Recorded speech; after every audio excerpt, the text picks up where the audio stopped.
જો તમે હજુ પણ ફાસ્ટેગમાં કેવાયસી અપડેટ કર્યું નથી તો તમારી પાસે એક છેલ્લી તક છે. જો તમને ખબર નથી કે ફાસ્ટેગમાં કેવાયસી કેવી રીતે અપડેટ કરવું, તો ચાલો જાણીએ કે તમે IMHD ફાસ્ટેગ અથવા બેંક ઇશ્યુ ફાસ્ટેગમાં કેવાયસી કેવી રીતે અપડેટ કરી શકો છો. સૌથી પહેલા IHMCL ની ઇન્ડિયન હાઈવે મેનેજમેન્ટ કંપની લિમિટેડની ઓફિશિયલ વેબસાઇટ પર જાઓ. આ પછી ટોચ પર દેખાતા લોગિન બટન પર ક્લિક કરો. ત્યારબાદ મોબાઈલ નંબર અને કેપ્ચા દાખલ કર્યા બાદ તેને ગેટ OTP પર ક્લિક કરો. ફાસ્ટેગ સાથે લિંક થયેલ નંબર દાખલ કરો. તમારા રજિસ્ટર્ડ નંબર પર OTP આવશે. OTP દાખલ કર્યા પછી લોગિન કરો. લોગિન કર્યા પછી ડાબી બાજુએ માય પ્રોફાઇલ ટેબ પર ક્લિક કરો. પ્રોફાઇલ ટેબ પર ટેપ કરતાની સાથે જ કેવાયસી ટેબ તમારી સામે દેખાશે. કેવાયસી ટેબ પર ટેપ કર્યા બાદ જરૂરી માહિતી અને ડોક્યુમેન્ટ્સ જેમ કે DI, RC, photo, address proof વગેરે અપલોડ કરો. ડોક્યુમેન્ટ્સ અને માહિતી આપ્યા પછી સબમિટ કરો.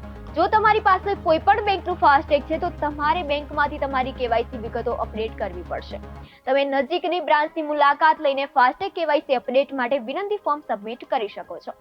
એપ્લિકેશન ફોર્મ ભરો અને તેને બેંકમાં સબમિટ કરો. બેંક તમારા ફાસ્ટેગમાં કેવાયસી વિગતો અપડેટ કરશે. આ સિવાય તમે તમારા રિલેશનશિપ મેનેજરનો પણ સંપર્ક કરી શકો છો અને ફાસ્ટેગમાં કેવાયસી કેવી રીતે અપડેટ કરવું તે પણ જાણી શકો છો.